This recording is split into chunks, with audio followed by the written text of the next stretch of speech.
Hey, what's up, you guys? So I've been like crazy busy here in my shop lately. I've been building all kinds of stuff. Been really busy. Got out detected once, put up a short video. It's only a couple minutes long, but hey, it's better than nothing, eh? I had the itch. I had to scratch it. I'm gonna show you around a little bit and just how messed up my workshop is right now. So turn you around. There's so many projects that are on the go right now, and you start two things and there's two more that come up. So anyway, my workshop's in shambles. Uh, just a tabletop. I have to make another one of those ones. But I'm going to take you over here. Show you the latest project. A buddy of mine digs forever on YouTube. I'll put a link in the description there. He wanted me to build him a test box, a depth test box. So this is what I built. I'm sure some of you guys have seen these before. It gives a different depth for different coins and stuff like that.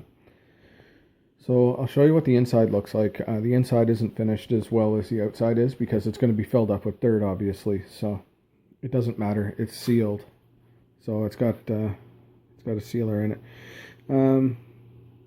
So in here, these are all conduit pipe, electrical conduit pipe that's cut to size for the size of the box and sealed in using silicone. Now, obviously, if you're using a metal detector for this as a test garden, so to speak, you're not going to be able to use any screws or any metal in it, right? So, and you can't even see when you look down the side of this box. You can't even see it. Look across the top and in the front. You could just see a small mark right there.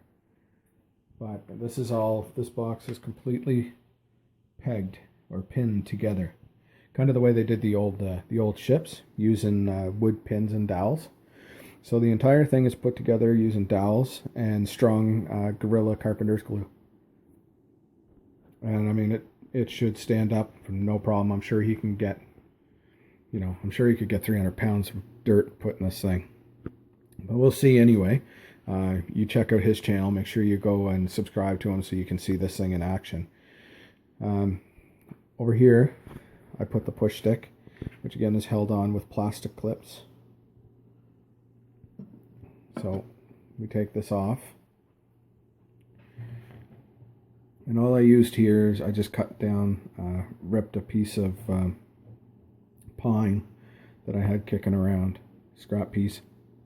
I added some redwood stain to it, left this part here neutral, and then lacquered over top of it. Now the reason I have this little bar is because that's where the measure is to know when your coin is exactly halfway into those pipes. So come down here, all I used was a pill bottle top, and there's a piece of plastic. You can see the plastic there. And I made sure that that piece of plastic was in there so that it'll actually hold it up, because it was, I don't know, maybe an eighth, a little bit more than an eighth of an inch off, maybe almost quarter inch off from center, and I didn't like that, and I'm a perfectionist, so we added the plastic into it. So just for instance, we have silver quarter, 1958 silver quarter, so we'll put that on there. And all you do is say you want to test it and see if your machine is going to hit it at, say, 8 inches. You slide that in. It's a perfect fit. It's nice and snug. It's not going to float around any. And you slide that in till you're within that little mark. And I know you can't see in there, but it's, there you go. You can kind of see all the way through. And that's exactly halfway. The other thing you can do, if you wanted to, we'll pull this out, is you could put a piece of tape across the top of this and say you want to see what that coin, if it would come up on edge, you can actually turn it this way, slide it all the way in to where the mark is, then take a look inside. and you'll see that that coin is now completely on edge. And it's big enough that it won't just hold a silver quarter. Here's a $17.99 penny token, and that fits perfectly in there. So again, I could even turn this upside down the way it is if I wanted to. That's completely on edge, so that coin's not going to fall out. There it is. Anyway, added a few little stickers and stuff to it, just a personal touch. You know, these numbers you can get from the dollar store. Funny enough, though, they only had one sheet with 2 ones on it, and I needed the other one, so I drew that one. I drew it on with a marker, but you can't tell the difference, especially after I put a coat like this. Is I used 3 coats of primer, then I used an interior paint, then a latex, then I went over it with 2 coats of polyurethane. So and the inside is done with a thick coat of poly, which is why it's a good idea to do it as well.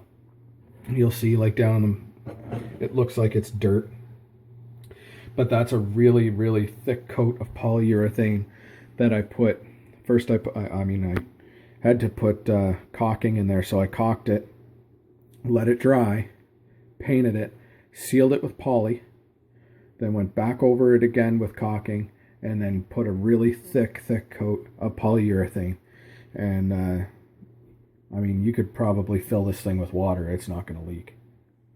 So anyway, keep an eye out for it, and he's going to be doing some testing with a few different machines. He's got a CTX, he's got a Deus, and recently acquired a Signum. So we don't see that very much in North America, the Signum.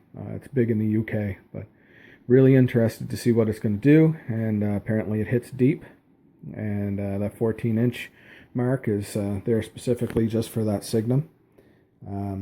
And as well, he's, you know, when he fills this with dirt, he's also going to put some nails in it. He could do a dry run, see how it hits on every one of these, and then with clean ground, you could even put, say for instance, you can put nails in, and just slide this in right beside the nails. When it comes to the 14-inch, the Signum is supposed to be known for hitting targets in between iron and hitting them deep. So I could have put this 14 pretty much anywhere. I chose to put it underneath the 6-inch mark, just for the simple fact that he can put his coin in. He can add, if he doesn't want to bury more iron into the dirt, he can actually slide some iron into here and see if that Signum will hit that coin. I'll show you the back. I left the back looks the same as the front.